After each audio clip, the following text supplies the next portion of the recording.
Kafičko. Ňam, kafičko, no. Kočko. Kafičko, dej si, no.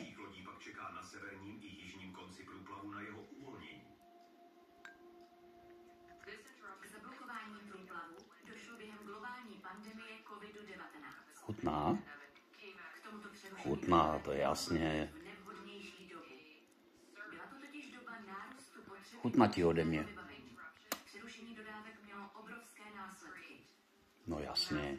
A to nejen ekonomické. A není horké, tak si dej. Velké části světa i zdravotní.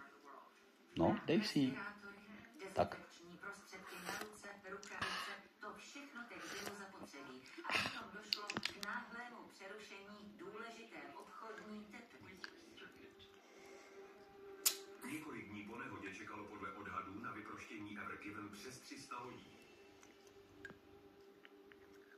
Tuto událost sledoval celý svět.